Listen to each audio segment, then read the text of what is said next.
Oh, yeah.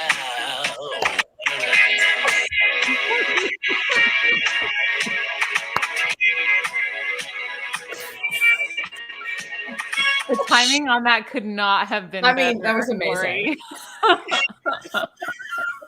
Oh. Hello, everyone, and welcome to Ladies' Night for Compassionate Connections, where we talk all things OCD and addiction, substance use, and we really want to create a space where you feel like you are welcome and comfortable and can really relate, because all of us have different stories and different ways we've been impacted by these two different diagnoses. So my name is Chrissy Hodges, and you are watching OCD Gamechangers, which is a nonprofit.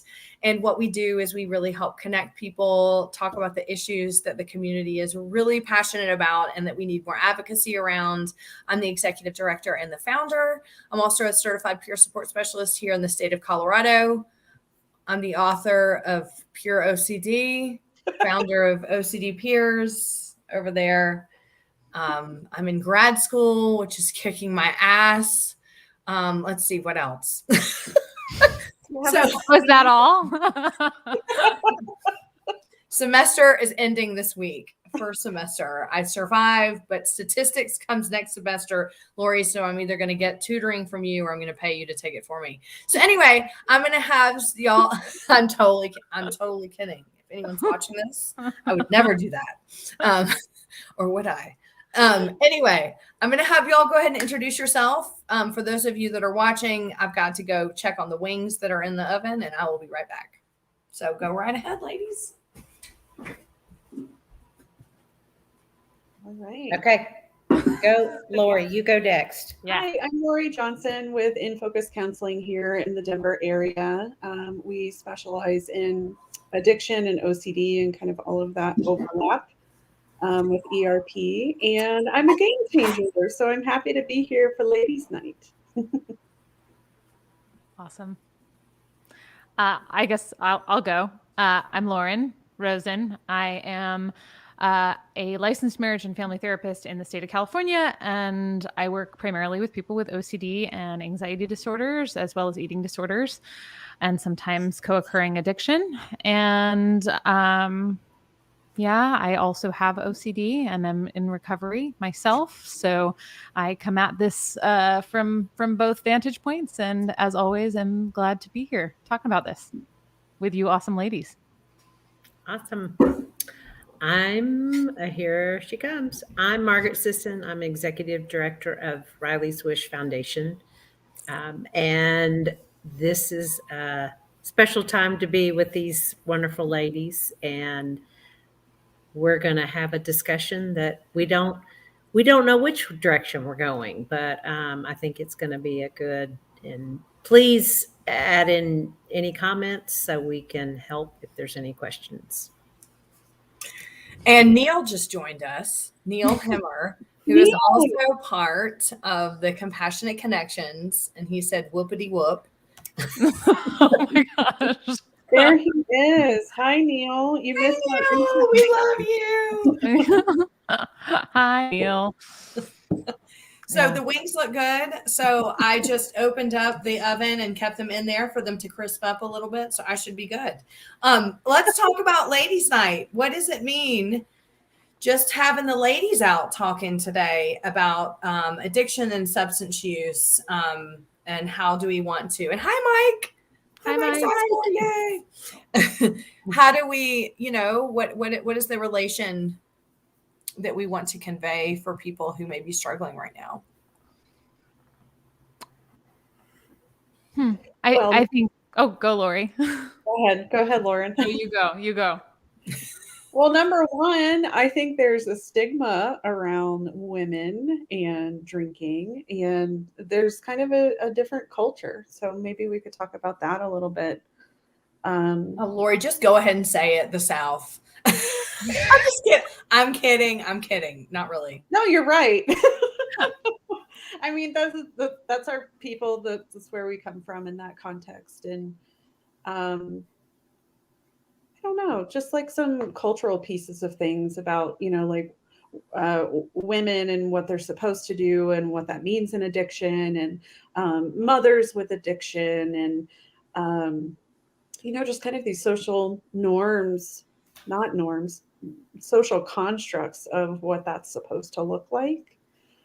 And I think that it makes it harder for women to admit or kind of come to the conclusion of like, oh, this isn't the best thing for me or for my life, or maybe I do have an issue with addiction, and being able to go to a space and talk about that. I know like culture in the South for me is like, oh, okay, well, you're going to talk to your preacher. Well, no one's going to talk to their preacher about drinking issues. That's going to be kind of the last place they're going to go. I won't say no one. I know there are people out there. But that's kind of like the last place you're going to go, is like to make yourself vulnerable and open to an entire congregation of church. Or, talking with other women about that, when maybe there's like a mom wine culture going on, but you want to modify your drinking a bit or not participate in that, and then you're excluded. So I feel like that's kind of an important topic of just social circles and how those run around surrounding alcohol, that, I mean, I've had to pull myself out of as well and kind of set some limitations.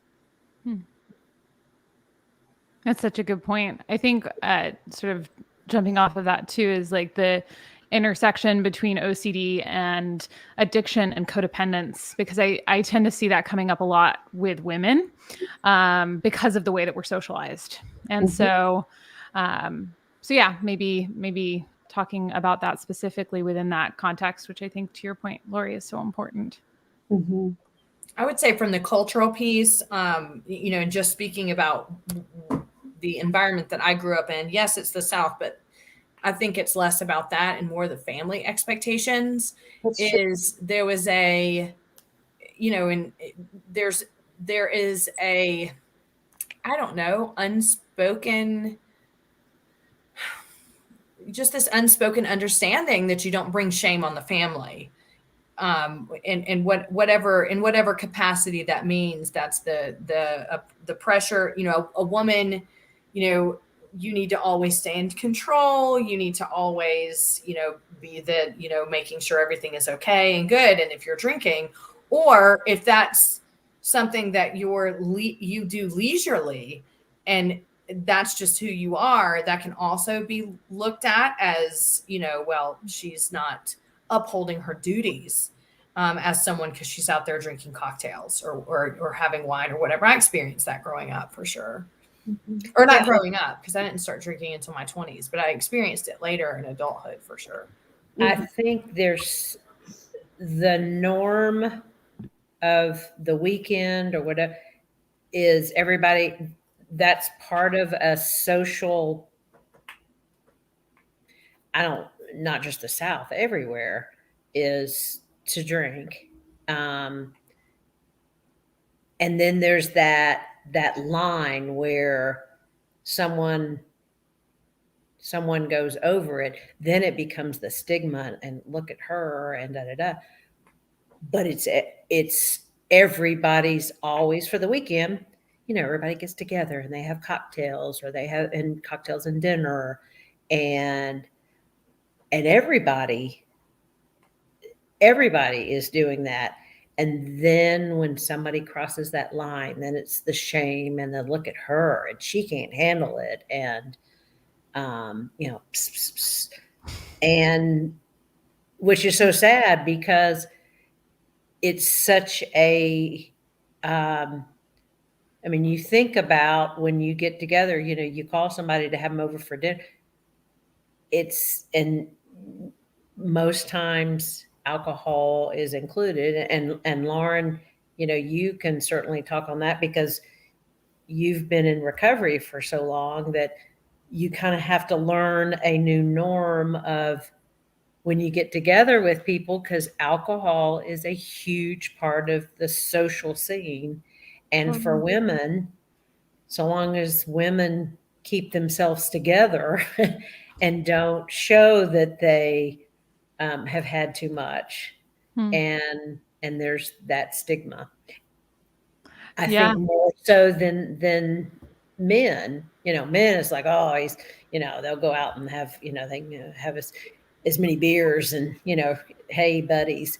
But women, you have to keep in control. And when someone doesn't, then there's the stigma and the shame. And it's such a narrow window, right? Mhm. It's like on one end, if you overstep that line, then there's so much shame to be heaped upon you. And then on the other side of things, if you stop drinking, then there's societal pressure around that too. And like, well, why aren't you Right. drinking? And why are you being so boring or whatever? Yeah, what's wrong? What's wrong with you? Yeah. Why Right. aren't you thirsty? Mhm. I have water right here. I'm fine. I'm cool, thanks. It's really to your benefit that I not drink, so you're welcome. Yeah, no, it is. It's really funny. And then, of course, like all of the sort of media around it of like, when I was coming of age, it was Sex in the City, and everyone was Yeah. going out to bars and having Cosmos, and I was like, what do I do now? Like, I don't do that. Yeah.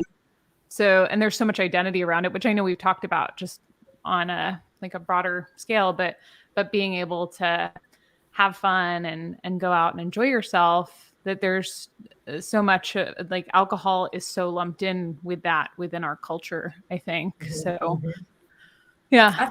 I think for women especially, and Lori, you brought this up earlier, it's the wine dates and all that. And I mean, trust me, I'm one of those people that does have them, and that's fine. But at the same time, it's, I am someone that struggles with boundaries around alcohol sometimes. And what that means is, if someone kind of, not that it's anyone's responsibility, but if it's, hey, we're going here, and oh my God, it's like 3 p.m. and we're going to have wine time. My brain and harm reduction goes, no, you're not. Like, do not do it. Like, this is not what you want to do. You're going to regret it later. But then there's this, well, but it's a cultural thing. You've got these things up on your wall that are like, is it wine time yet? It's wine, it's happy hour somewhere, which I get it. I'm certainly not saying that there's anything wrong with it. But as someone who struggles or lives with substance use as sometimes can be a problem, I kind of look at those things as almost like, well, the sign gave me permission.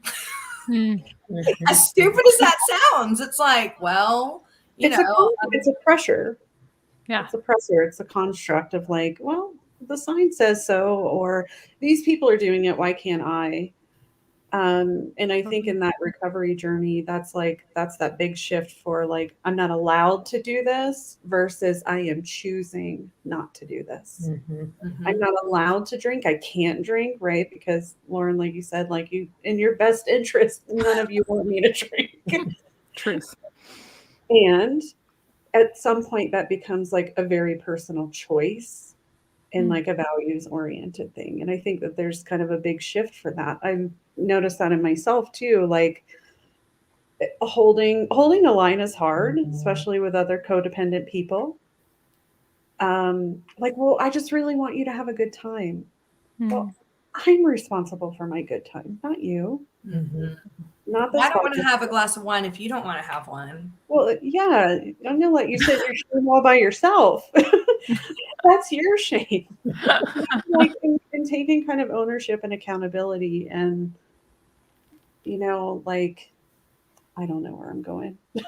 It's been a long day, but it's a shift from I have to and I'm not allowed to do this, and to what, I really don't want to. Like, I'm having one glass and I'm not going to do it, and I'm not going to let that sign tell me not today, or I can't even look over there. That sign's over there, and I need to kind of reevaluate where I am on that harm reduction piece, because it happens. Yeah, I think that's a good point, Lori, because we find, I mean, if you're struggling with it, you'll find whatever, whether it be a sign on the wall or your friend saying, oh, come on. And that's where just working on your own choices. And Lauren, you would be good to, because you struggled with it and then you made the choice that you weren't going to drink. Yeah. And yeah. What's interesting is, because I agree with you, Lori, but I also want to put it out there that I know at first it was it's not like I have to, but it's like, I know that this is what's best for me, and I really don't want to. And I want to go out and drink. So there is this sort of interim period where you're, as we so often see, we see this with OCD all the time, where the behaviors have to come before the feelings. Yep. And because if you're waiting for the feelings to click, they're never going to come. No. No, I'd just be off at a bar somewhere right now. No, and that's the thing, is like not having that desire, but at the same time having this sort of more overarching desire for something better, and letting that guide the behavior as opposed to this sort of momentary want, don't want, until that shifts too, until that sort of catches up. But yeah, I think that initial stage is really a challenge, where like everybody's doing it. People are like, well, what's wrong with you? Oh no, you'll be fine. Don't worry about it. And it's like, oh, well, it does sound so nice. And look at that pretty martini glass, and yeah. I think I may have said this on here before too, but I was pretty sure my life was over when I was 19 and I stopped drinking, because I was like, well, I'm not going to drink at my wedding. What am I going to go to Europe and not drink like wine? That doesn't sound right, And I think there are all of these, and this is true, equally true probably for men and women, like these sort of picturesque ideas of what it means to live a full life that come up in that process. Like, well, but I don't want to give up on that. The trouble is, I think people just don't know what's on the other side. And I know I didn't. I just thought it meant it was over. I think that's really, it's so scary to think, and especially if you have lived a life drinking and you think that that's all you know and that's how you have fun and et cetera, et cetera. So to think not to is really scary. And what will people think of me? I mean, you have the outside, and then also just personally, how am I going to do that? My life is, whether it's just on the weekends, what would I do? And I think men and women, and we're talking girls here. I think there's that shame and stigma of, if you don't drink, or if you do, there's such a fine line of when, it's 2 glasses of wine, but then when you have the third, are you still in control? Yeah. Oh, Lori, you're muted. I know, that's my MO. That's exactly it. Like, where is the line? And, I think that's for, sometimes doctors or people or the DSM or whatever to kind of define. But then there's this whole other piece. And like, this is what I love about the Compassionate Connections, talking about OCD and addiction in combination, because we're here with this platform of people who are sober and moderating and have healthy relationships and are still kind of like figuring it out along the way. Because I know sometimes people feel really excluded not being like in AA and working a program. And I mean, I've been there when Chrissy and them got shamed at the conference about talking about harm reduction. Like, there's a place for everything. And if you hear something and really latch onto an idea about harm reduction or moderation, and you're like, oh yeah, that's the answer, then you probably need to think about that a little bit longer. So we're not here to tell anybody like one way.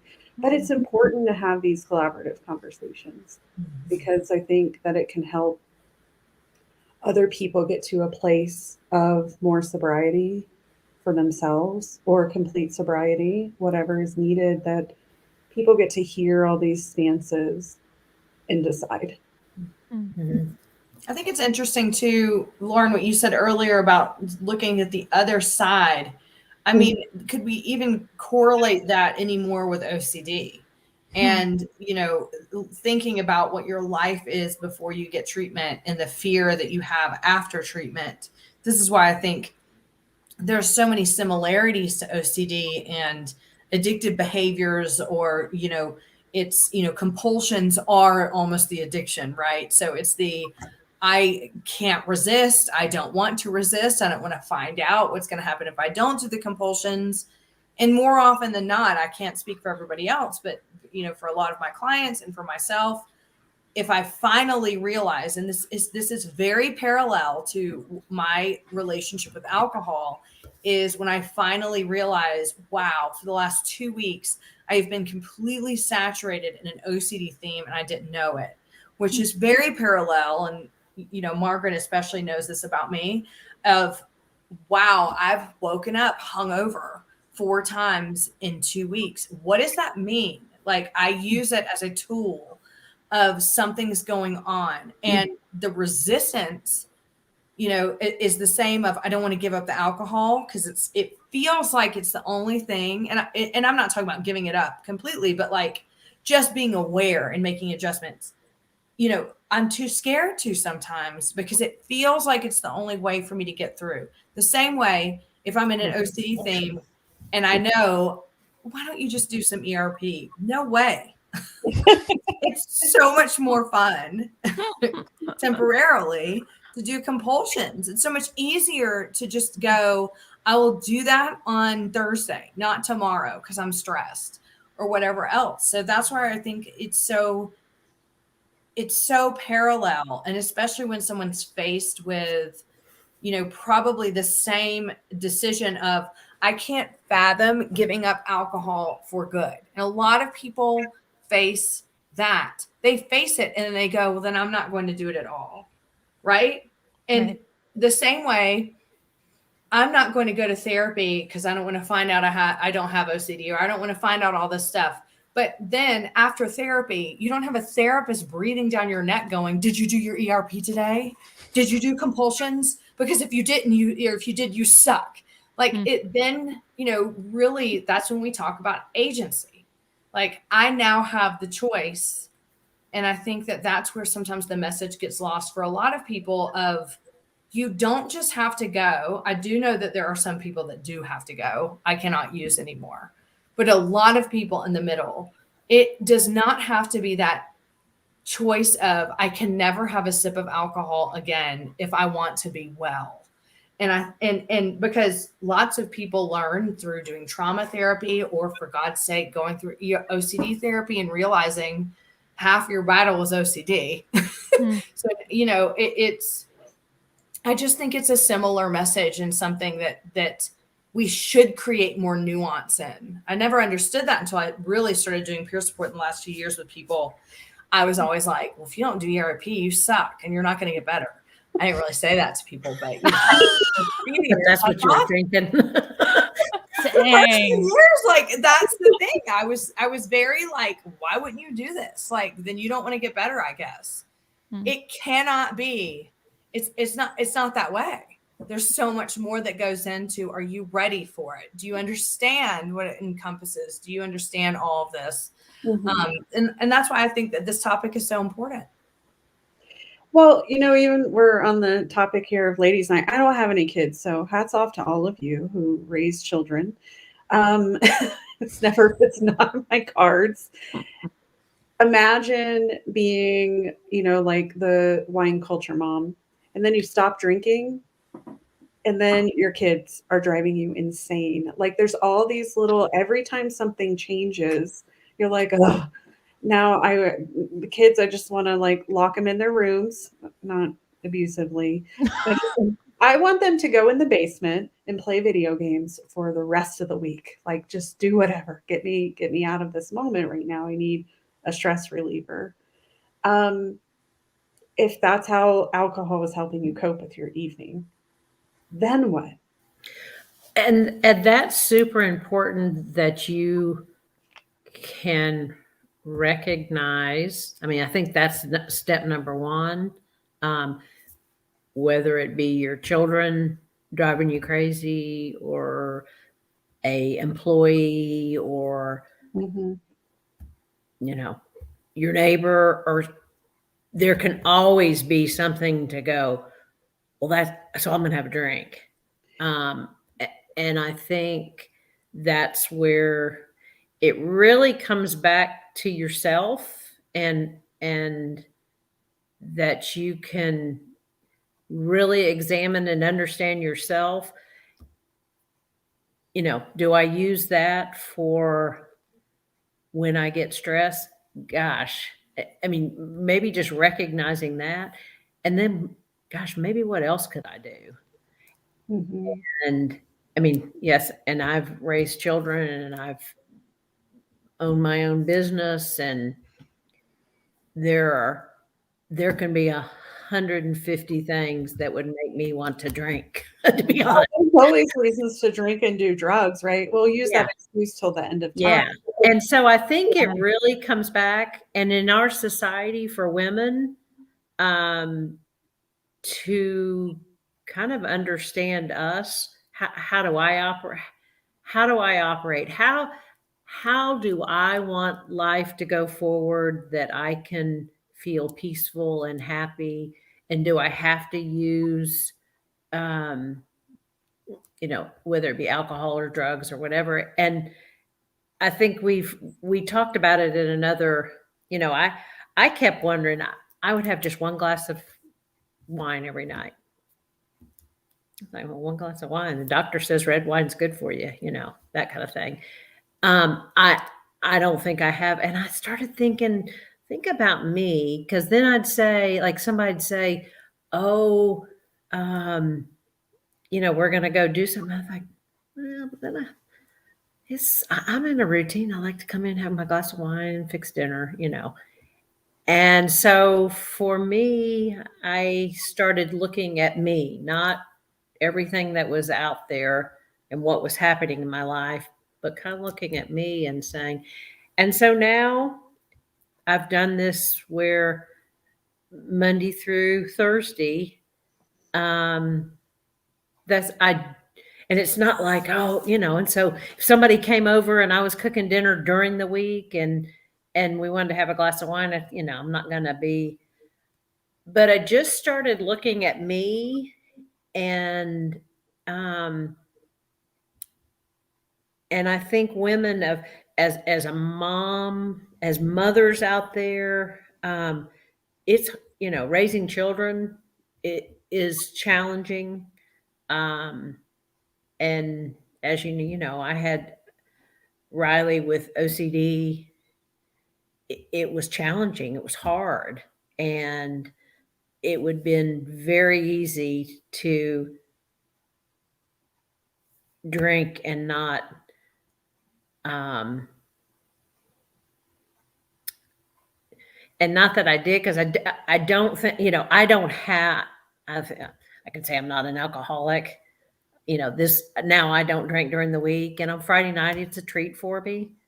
And Saturday night, if I do something, but if I don't, sometimes I don't, I don't have a drink. So, but I think it comes back to looking at yourself and what are those things that are making you go, oh, I gotta have a drink, whether it's, your children, or it's your OCD, or something else that's, and be kind to yourself and compassionate about,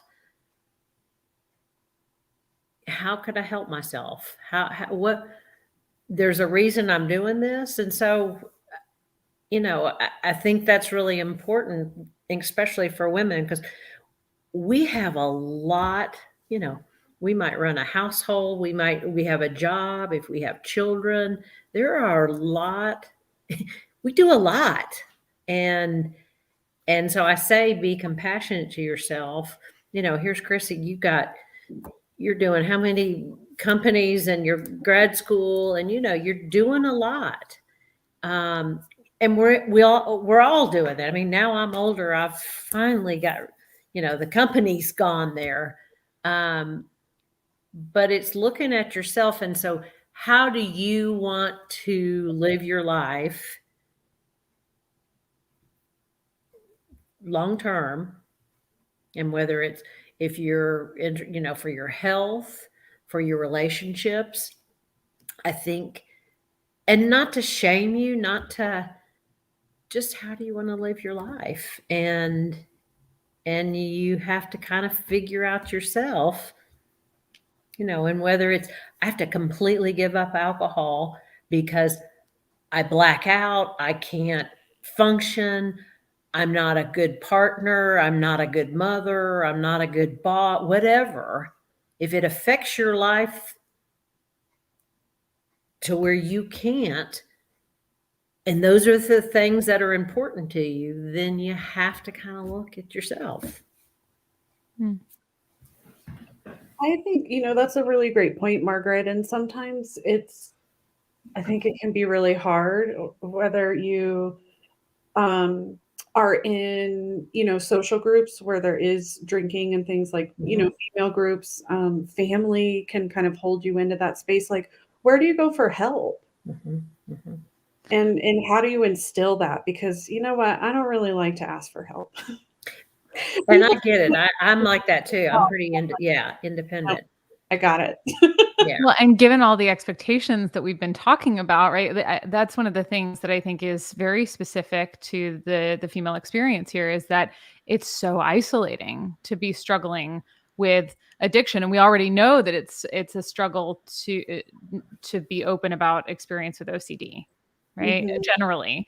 So, but I do think that added component of everything just becomes smaller and smaller, when what you need, as we've talked about throughout this series, is more connection, right? When you need more community, you need to be able to talk about it in order to navigate, like Margaret was talking about, like, in order to navigate, well, what's going to serve me best, and to have somebody else to sort of reflect that back too. Like, well, this doesn't seem to be working in your life right now, so maybe you take a look at that, right? Like having trusted people in your life like that. I think also this element of choice that keeps coming up, like Lori, you brought it up, and Margaret, you were just talking about it too. Addicts don't always have that option of making a choice. That's really true. That's actually a good point. And it's a disease, and it's not always a choice point. Yeah, for sure, Lauren. No, but it's true, and it's such a good point. And I think that's where, like what I was saying earlier, where like I know I had to just sort of put distance between me and it before that element of choice was there. However, that component of choice is so important. And in this world that puts so many shoulds and expectations on us, especially women, right? Yep. As we've been talking about this whole time, like there's this narrow window that you're supposed to fit into. And if you don't, then you're bad. So there's all of these shoulds. And the last thing we need is another, like, well, I shouldn't be drinking. It's like, drink, don't drink. Will it benefit you?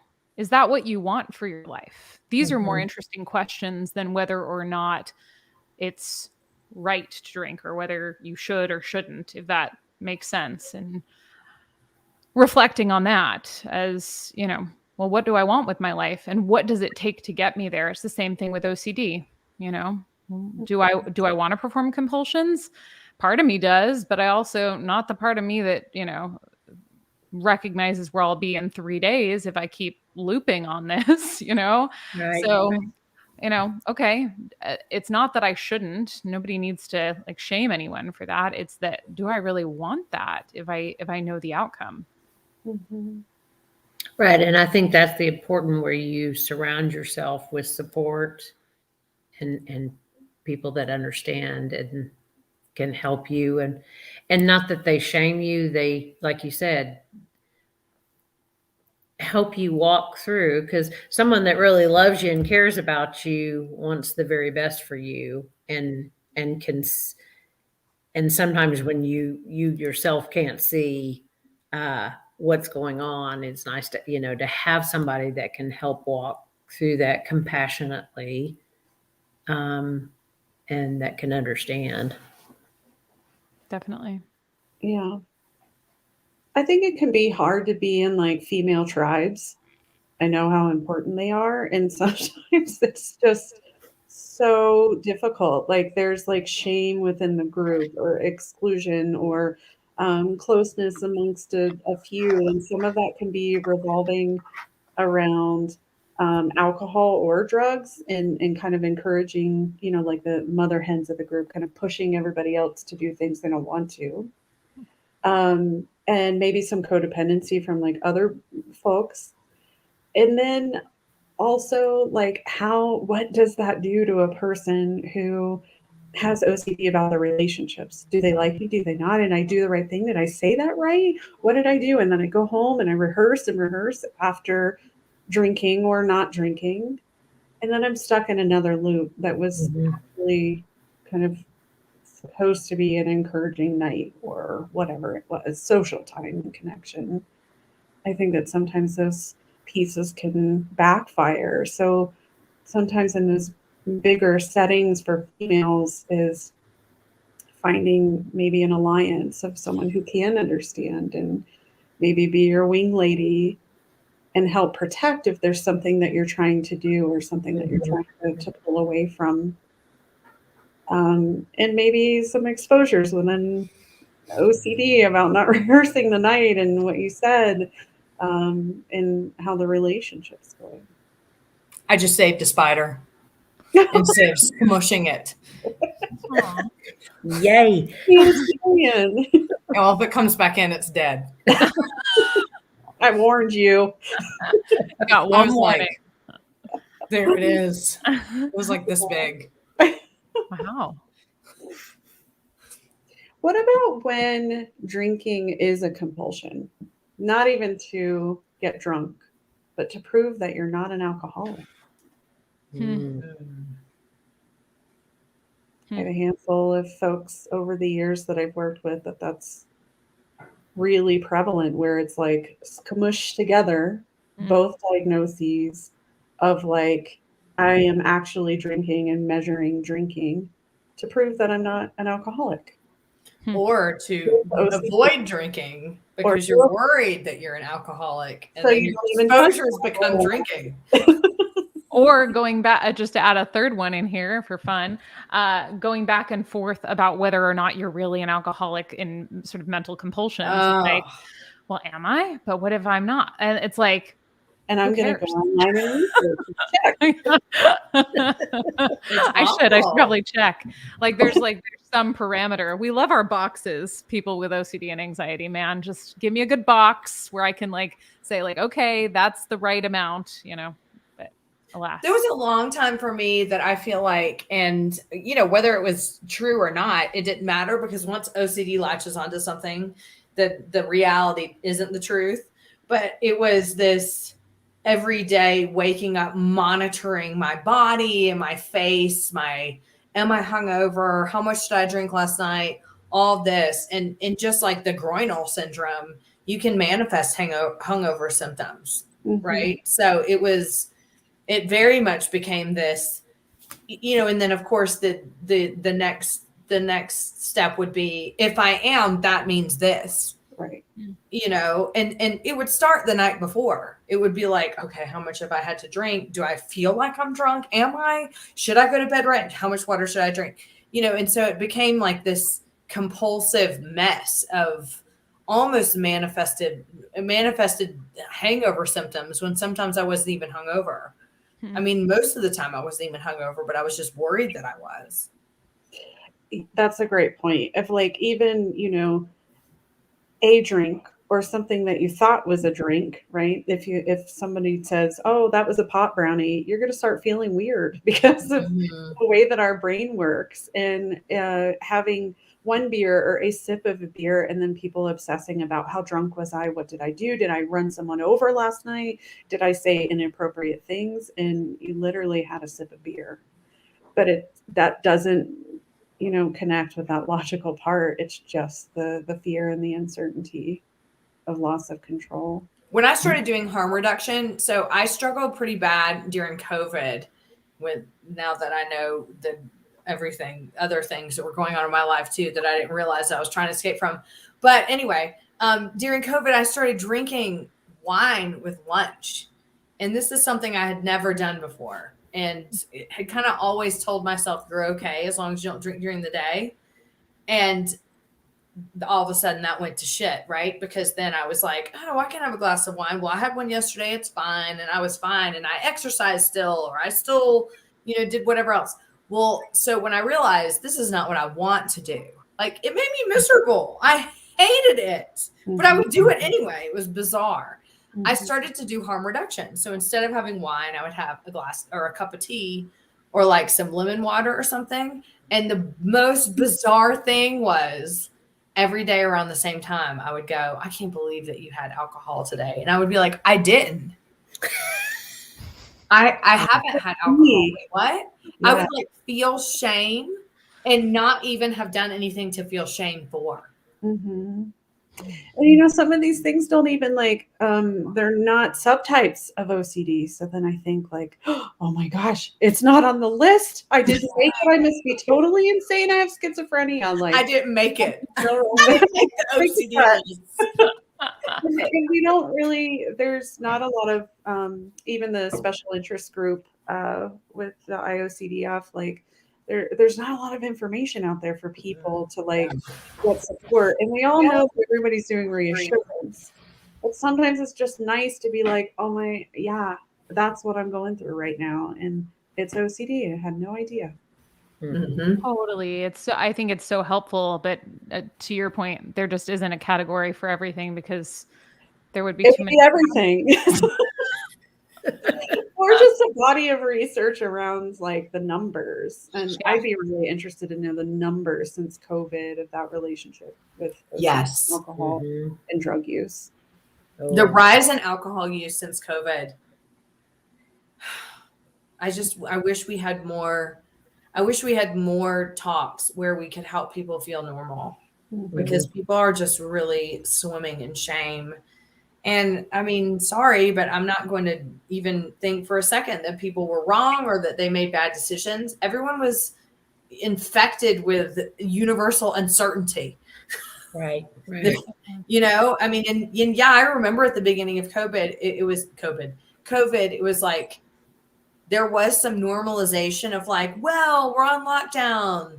Let's drink at 11. And I remember feeling like a visceral reaction to that of, again, like the sign on the wall. Oh, okay, well, if so-and-so's drinking, I guess I should too, or could, and that's valid. But at the same time, we need a lot of compassion around what people are going through right now, because shit got real and really scary for people. People lost their jobs, people lost their houses, relationships, loved ones. Yeah, exactly. So it's really sad what people are going through now. And I just hope that it doesn't feel like we're kind of coming out on the other side, which of course we're not here in Colorado, at least. We're coming out on the other side, and now people are carrying around a lot of baggage and shame about what they did to survive it. Right. Wouldn't it be great if we could just, for everyone, and this is, I think, the goal and why we're so focused on compassion in this initiative, if everyone was just like, well, shoot, life is hard, right? And sometimes we do things that really don't serve us in order to try to navigate the challenges of life. And maybe we find out after the fact that we prefer to do something different, and we could just change that. We don't need to keep shame, right? About having done the best that we could in the moment, right? And that's not an excuse or a way of sort of abdicating responsibility. It's just acknowledging that we're imperfect humans and that we always have the opportunity to pivot. You do what you do to survive sometimes, for God's sake. Whatever gets you through the night, right? Totally. Yeah. So I have a confession.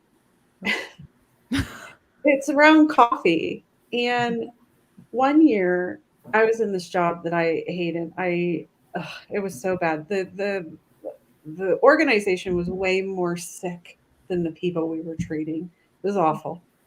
And the way that I got through that is I spent $7,800 on Starbucks every morning. I counted it. I was so Wait, you spent $7,000 every morning? for the whole year.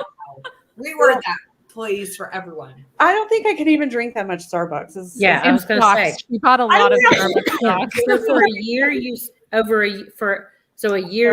$7,000 every morning. I'm a gold card member, guys, ladies. Okay. I'm gold status for life. I knew you were Taking me out special. to coffee next. Yeah. But that is how much effort any of us will go through just to kind of cope. And I felt like that was like my warm, cozy morning. And sometimes I'd leave it too and then go get it, or someone would go in a Starbucks run and I'm like, oh, here's my card. I have a gold card, blah, blah. But that's kind of embarrassing too. Especially in a toxic workplace, though. Yeah. Mm-hmm. I mean, come on. You need all the comfort you can get sometimes. Yeah. And that was just coffee, but that was a lot of money. That could have been food. That could have been buying things and just like making myself like this is how far any of us are away from these choices that we're so stigmatized around, like drugs and alcohol use, addiction, alcoholic, addict, junkie, druggie, whatever it is. Mm-hmm. Well, I think it's also important to mention the egocentric addictions too. Yeah. Exercise, Mm-hmm. Instagram. Oh, yes. Media. All of these things that, I know that men struggle with it, but let's just say it what it is. Like women needing to feel like they have the perfect body, and, women needing to feel like, they tend to flock to social media to feel that jolt of dopamine. I mean, I'm reading this book, Dopamine Nation. Oh, yeah, that's good. It's hard to read some, and unbelievable and it talks from addiction, but addiction to everything, and you really look at our society, and to get that dopamine from social media, it's a really interesting. That's an interesting book to read. But it was hard for me to listen to I'm actually listening to it on my book, my audio book, but to hear stories about how people, these addictions, and it's from drugs to cigarettes to gambling to sex to everything. Heroin. Yeah. And the social media, that dopamine rush that it's unbelievable. Yeah. Yeah. And you get a little dopamine dump from OCD compulsions. Mm-hmm. Yep. Yeah. Feels good. Right. Mm-hmm. I think it's go ahead. Well, I just think it's such an important point. Like Margaret was saying, like, I want to read that book because it's, the lengths that people go to and the dangers they go to look the best they can, to, get the right pose on social media, which then gives you a dopamine hit for how you look, or what do I need to take? Or how many reels you do on Instagram, because you get more views. What drugs suppress eating, right? Like and I think that especially after COVID, this is so important. And I don't see a lot of people talking about it. Is like lots of people were just, cooped up. People weren't out doing things. And then it just became this, everything just rushed online. And then it's almost like you pulled off for a minute and you're like, oh, back to the world.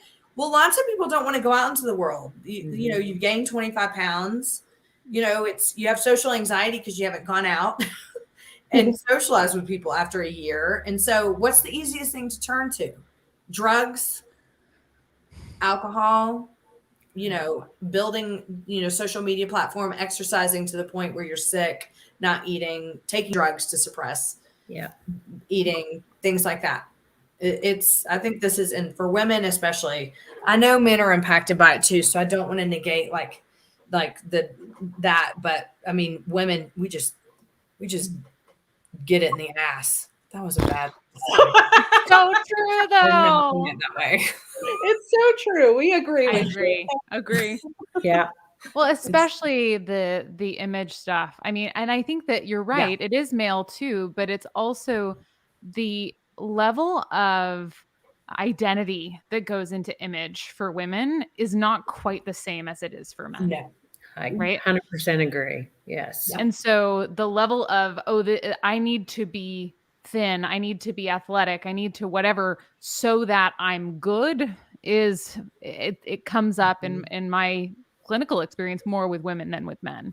And worth, our worth. Yes. That's it's your worth. Mm-hmm. And to the point around the addiction to the egosyntonic stuff, there's no quick hit of dopamine that comes with going out and visiting with your friends. That's like much more of a slow roll. Now that's going to lead to more long-term contentment, a sense of community, a sense of meaning and belonging, all that good juicy stuff that's really going to feed us long-term.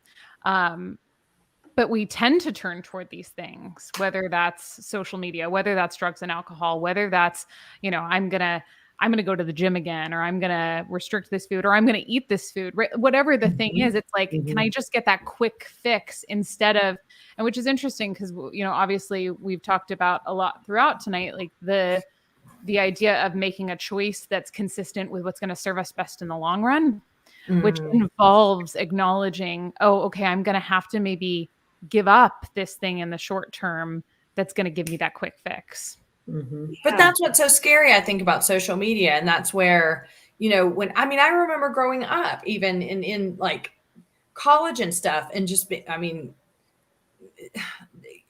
just hearing the conversations about, like Margaret was saying, if you smoke cigarettes, it just suppresses your appetite. And if you do this, and then, then you move on to cocaine, and then you move on to heroin, and then you move, like some of these bigger, not that it's the gateway, and I don't be like, it's the gateway, but you know what I'm saying? Like the things you would do to get that dopamine hit, right? Which that's where I think social media comes in, and it is such a detriment because it is this, I can get this immediately. How many filters? It's this quick, yes. Eat all day, so let me just do 5 lines of Coke earlier in the day, or whatever I need to do.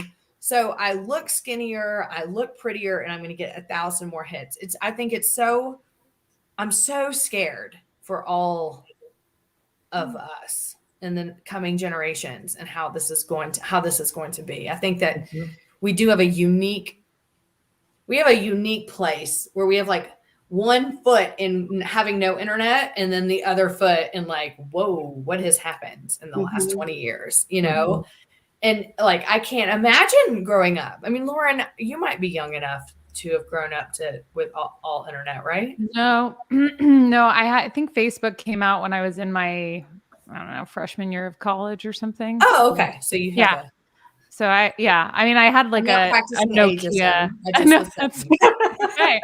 I'll take it where I can get it, man. No, but like I remember having my little Nokia phone with the snake game when I was like in high school. That's my sort of barometer. But yeah, it is. It's overwhelming. People are inundated now. Kids are inundated now, and it's so much about. And I know that this is sort of a diversion, but it's so much about image. And how do I project this? It's awful. I know. how do I project a self instead of develop a self is kind of what it's become. Mhm. Well, and where do we lose connection in all this, right? I mean, I see sometimes I see people and I look forward to meeting them, and I meet them and I'm like, you are nothing like you portray yourself on social media, sis, like, or bro, like, sorry. But like, where does that end? Like, where does the connection fit? And I think that when we talk about connection, that we have to talk about addiction right alongside that, because when we lose the connection, we're upping the addiction. And so that's what's so scary to me. I think that's what's so like critical of what we need to address moving forward, especially for women. Yeah. Well, we're already taught to be hyper aware of how we're presenting to the exclusion of actually connecting, right? Be a certain way, show up a certain way, make sure that you look and you comport yourself in a certain way. And social media just takes that to the nth degree. And you're right. And will rip you apart too in the comment section if you're not careful. Yeah. Oh, man. Or just cancel you altogether. Right. Oh, and It would people probably be best if we were all canceled at some point. because people don't have that connection, relationship connection, Yeah. and they will say anything, things that they would never say if they saw you face to face.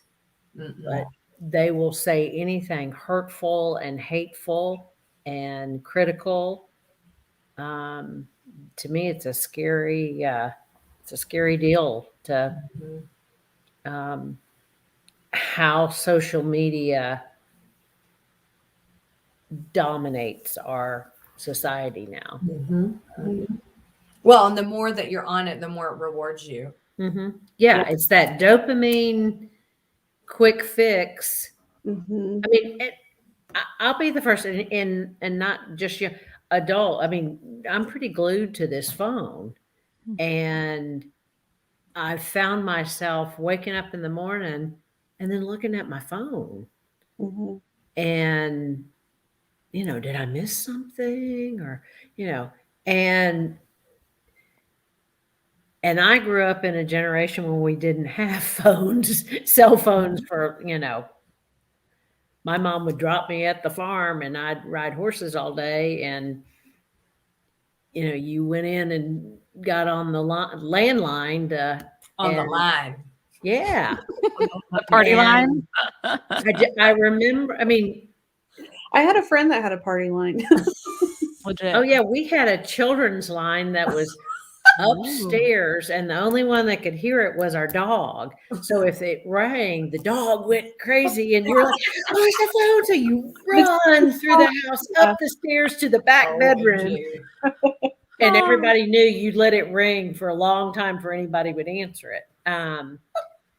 And then our generation, you just had the cord that went from upstairs all the way to downstairs. Yeah. The 100-foot cord that went all over the house. Right. And then it would never retract again. And it's like just a tail.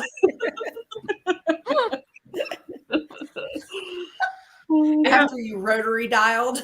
Oh yeah. Kids don't even know. They don't know how to do a rotary. No. This is Yeah. funny. We're old. But we come to you from a wise place, everyone. Everyone's like, wow, we're going to stop now. Yeah.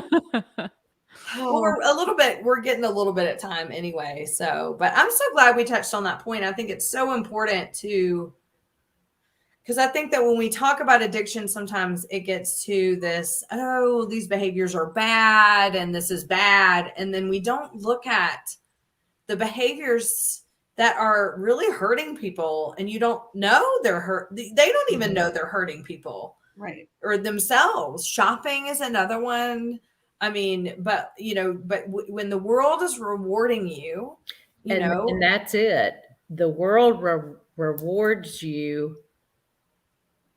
for almost a negative or something that's hurting you, but the reward is constant from it's that dopamine that you get when it's really not a healthy, it's not healthy. Well, I have a question actually for all of us. Maybe this could be like kind of a segue to closing out. If people are struggling with egocentric addiction, how do they know it? How do they recognize it? What's a way to go? I mean, I know it when I get into it, but I'm 44 and I'm in like, it's like my 18th rodeo with addiction, but like, but when people may not even know they're struggling, what are some warning signs that you're dealing with addictive behavior that's possibly harming and you don't even know it? I have some thoughts. I think when we look at addiction in terms of diagnostic criteria, I think this sort of helps shed some light, because the way that any disorder is diagnosed is that it causes clinically significant distress or impairment in social, occupational, or other important areas of functioning. And so obviously, with some of these more egocentric addictions, there might be less impact, right? Because you are seeing sort of like positive feedback for your addiction, but it is going to hit at some level. So even if it's not impacting your occupational functioning because you're being rewarded for being on social media, or it's not impacting your social because you're, I don't know, meeting people at the gym or whatever, or getting positive feedback for having a certain body shape or size, that you're going to start to potentially see impairments in other important areas of functioning, like your own mental wherewithal, and starting to experience elements of exhaustion and just I think one of the things that goes across all of these disorders that we're talking about is the amount of brain space that is taken up by them. So important area of functioning, right?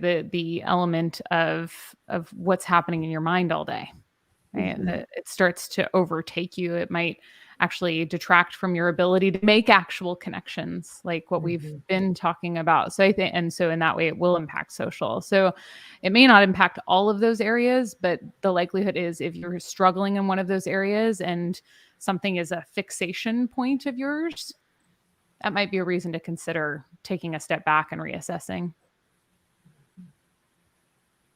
Absolutely. Or just, I think also kind of damage to relationships, and that could be like work or school, or if you're, like a manager and you're starting to kind of like delve off on your duties, or you're like slacking off on stuff at work or wherever, something I think is going to pop up to kind of give indication for that. I think even for some of the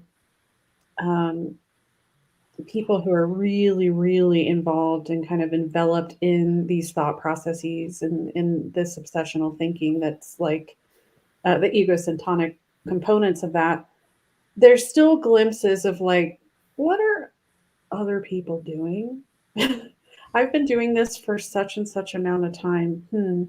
I'm not seeing that around. So I think sometimes people can even kind of come out of that a little bit and say, it's been 5 years and I've been doing the same thing. And that isolation, if people start to recognize that isolation, that you're not having relationships with people, your relationships are all via social, even Zoom, everything is online. And so it's easy to isolate yourself and be at home and just be on social media and be, how do I get better? What do I look like? How can I get more likes, to where your relationships, and if you can, if you stop and think about it, how are my relationships with, gosh, before, 2 years ago or 3 years ago, I had all these friends and I'd do this. And now my phone and my computer, that's my relationships. And if people start to, and then when I'm also isolating myself and, now every day I just drink and maybe I don't start till 4, but I'm isolating myself and I'm using substances. How, and not in a that person's bad. It's just recognizing, is that the life, how, is that the life they want? Are you missing that? And I've got to think that social relationships, because we're human and we thrive on social relationships. And when it's all on your phone and it's all, there's going to be, are you going to be happy? Is your life, are you fulfilled with your life? I mean, I would say, like, when you start to recognize that, your perception of how social media views you versus the people around you, you might want to evaluate what's going on. If, your whole day is caught up with a negative comment on your, a post, or you're willing to compromise your values because you don't want to lose followers or whatever else, or then Or obsess about no likes at all. right. No likes, no Yeah. interaction. Yeah. Is that your value? When you start valuing how many likes you have for who you are and that's what you got to recognize. I mean, I had to come to terms, I think it was probably like a year ago when I really started looking at this. What was like, it's not real. It's not real. Right. And I think that it was easy to invest in it being real when our world was shut down. And that's where the compassion piece does come in.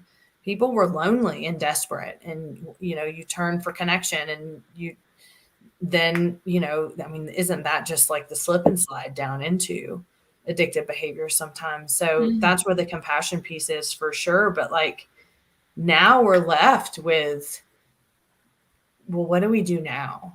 And for me, it was, I just have to recognize this shit isn't real. Like, when someone says something awful or stupid on one of my posts, I'm like, I don't care. Like, I don't care. Like, I don't even know you. And like, bye. Like, you would never come up to me on the street and say that. And I would never say that to you. Like, I don't care who you are. Like, get over it. And that's when I just had to be like, it's time to just nurture the real connection again, because that did take the place for a while. And I think, I guess if we probably should wrap up, but like, if you do find you're at that place and in anything, whether it's, an egocentric is, if the world was rewarding you, so that means exercise, even sometimes doing drugs to stay skinny, or drugs to get beefed up, like if you're, social media, things like that, like, you're not alone. That's what I want to say. You're not alone. And it's not something to feel shame about. It's just okay to recognize that and reach out and talk to someone about it. It's helped me to talk to people about it, to be open and just say, I feel like this is, crossing the boundary into my worth. And there was something about just getting that off of my chest that I was like, oh, and then I don't have to let it. Yep. So what are y'all's final thoughts? And then we'll wrap up. I'm going to play some outro music for us. Yes. My final thoughts are, there's just a lot of components, and even the things that we have talked about today aren't isolated to the end all be all of things. Everyone has different experiences.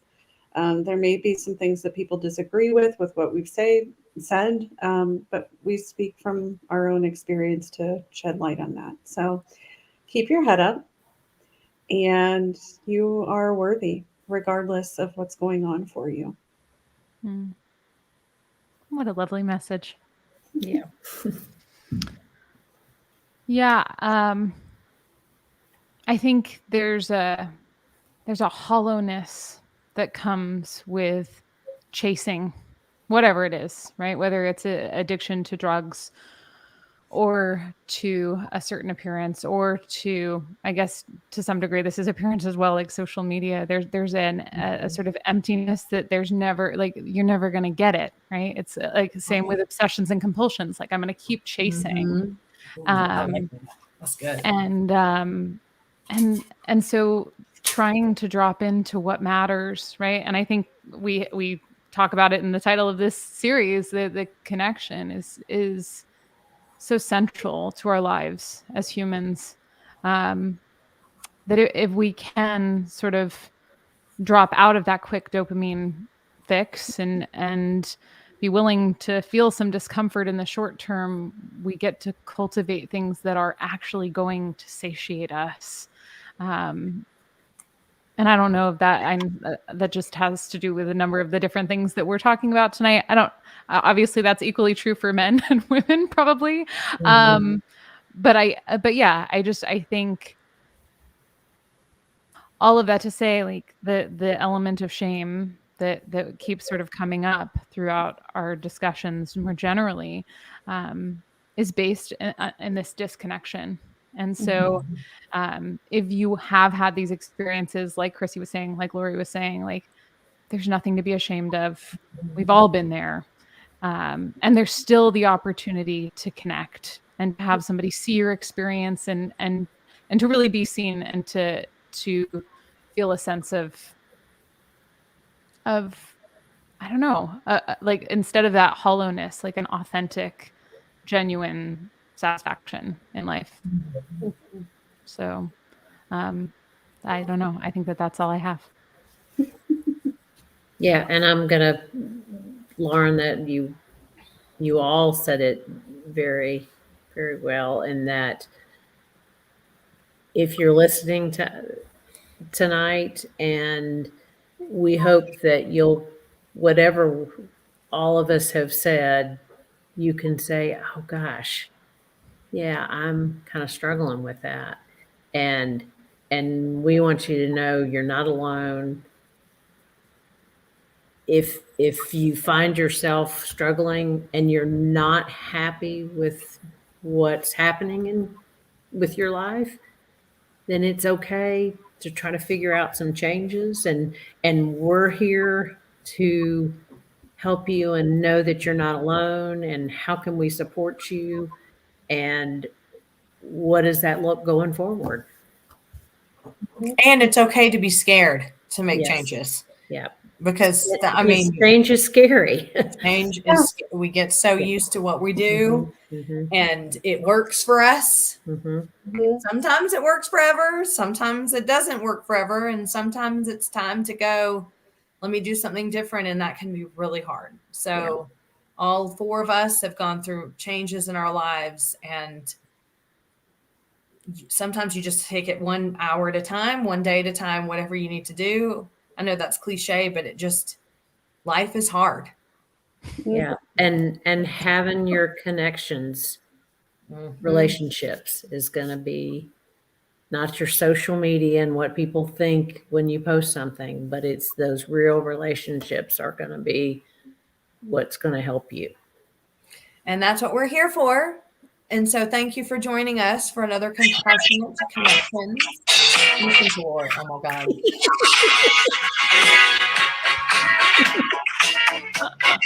He's so great, James. Oh, I love it, Lori. Oh my God. I really hope that, can we just have theme music from here on out? I don't know. Yes, That's a really good we addition. should. Addiction. Thanks, Josh. That's very sweet of Hey, you. Josh, yay! Well, thank you, everybody. And thank you, Lori, for the music. And thank you, Lauren and Margaret, for organizing everything. And we Yes. look forward to all of our upcoming stuff. Keep an eye on us on Instagram, speaking of social media, and Facebook. OCD Gamechangers will be posting when we come live to talk more about OCD addiction. We are here for you. This is a compassionate connection. This is a no place for shame. And we love you, and we hope that you have a wonderful holiday season. And we'll see you next time.